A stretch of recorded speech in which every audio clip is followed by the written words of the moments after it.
The mirror in the dark, what you see when the masks fall. There is a mirror no light dares to find hidden beneath the polished stone of your becoming. It does not hang on any wall, nor does it glitter in moonlight. It waits deep in the place you fear to look, where the world ends and your name begins to unravel. This is not the mirror you pass in the hallway or the one you pose for in the morning sun. It does not reflect your image, it reveals your absence, the fractures you hide beneath roles and smiles, the dissonant silence between who you are and who you pretend to be. When the masks fall, this is what remains the reflection you tried to forget. And yet, it calls you, not with words, but with dreams, with the cold breath of sleepless nights and the ache of a life half-lived, with the tension behind your eyes when the world feels false and thin. You hear it in the breaking, the quiet crumbling of certainty, the unraveling of what no longer fits, the distant thunder of a truth buried alive. You were not born to play a part. The persona polished and adorned is only a shell, a necessary mask for the marketplace.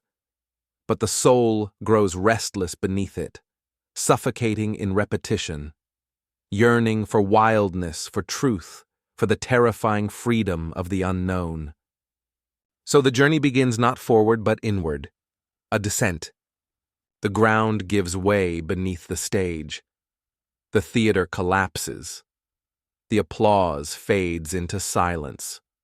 And you, the watcher, the actor, the mask-wearer, fall, not in disgrace, but in necessity, into the dark wood, into the dream.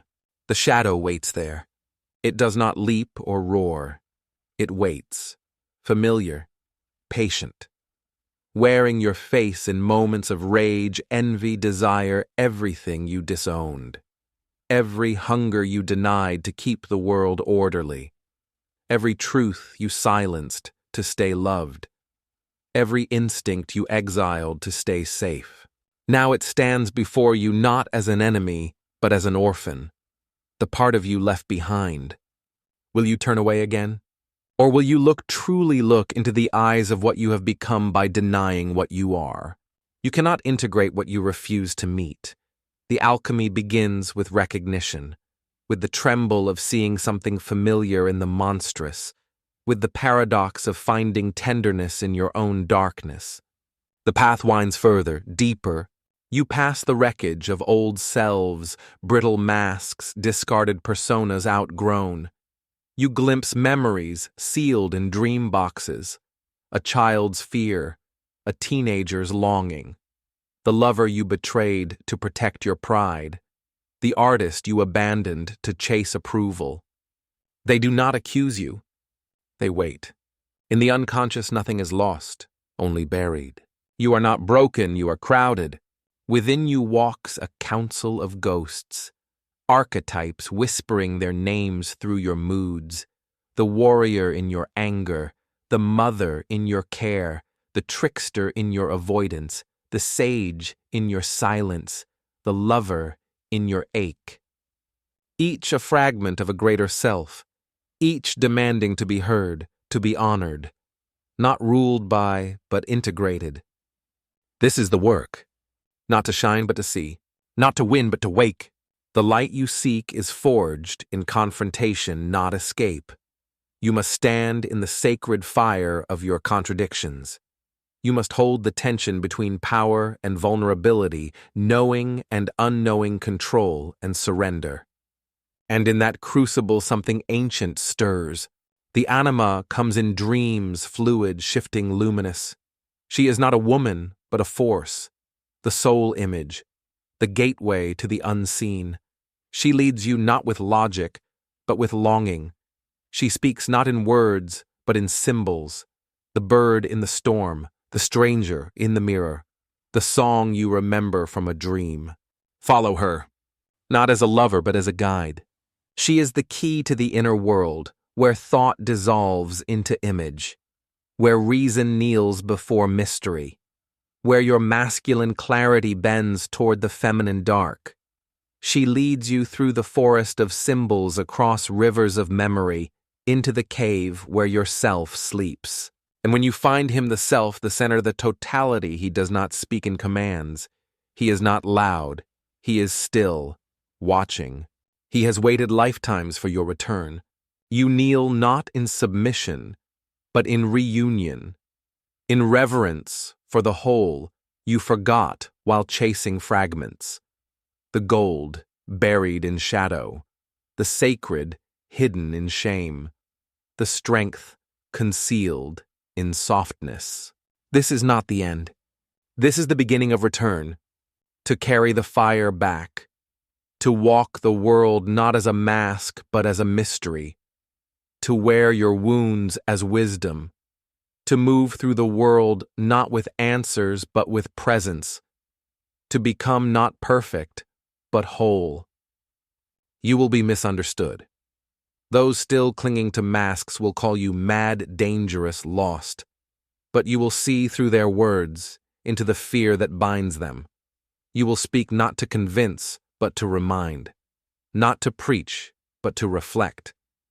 For you are the mirror now, and in your eyes the forgotten will remember, and the masks will fall, and the dark will speak its name, and the soul will rise. But the journey asks for more. The self awakened does not rest in revelation. He leads you not to sanctuary, but to integration, to the very edge of opposites, where fire meets water and time dissolves. There is no turning back. You have seen too much. You have heard the ancient song beneath your fear, and it will not be silenced again. The trick now is not to ascend, but to remain. To descend again willingly this time, not in exile, but in embodiment. To take the vision down the mountain, into your days, into your relationships, into your work, into the eyes of those who have not yet remembered. And you will forget again. Of course you will. The light will dim. The masks will call. You will be tempted to polish the persona once more to be palatable, pleasing, praised. But something in you has shifted, irrevocably. The center has moved. You no longer orbit their expectations. You move by a deeper compass, now one carved not from approval, but from truth. You speak not to be heard, but to be whole. You no longer fear the dark, for it has become your womb. You carry contradiction like sacred fire. You walk with ghosts, not as burdens, but as guides. You greet the shadow not with shame, but with reverence. You meet the world not with defenses, but with eyes wide open. And in moments of quiet, you hear him, the self, still watching, still waiting, not as a judge, but as a mirror. And you understand the masks were never evil, they were just afraid. The persona was a child guarding the gate. The shadow was a voice crying to be loved. The wound was a threshold. The darkness was never the enemy, it was the invitation. And the mirror was always you, waiting in the dark. To be seen, to be chosen, to be home. So you return not as the one you were, but as the one you became by walking through your forgetting. The masks fall, the mirror shatters, and in the broken glass you see not fragments, but constellations. This is not the end. This is the echo, the myth retold in every soul brave enough to descend. The voice in the dark that whispers not how to succeed but how to remember, and you listening now are already answering.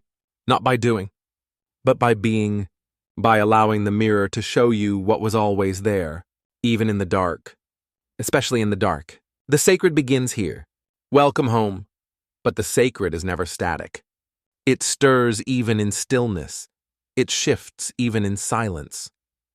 Wholeness is not a state, it is a dance. A paradox lived, a mystery breathed. And now that you carry the ember of the real, the journey circles not back to where you began, but into the spiral of becoming. The soul is not linear.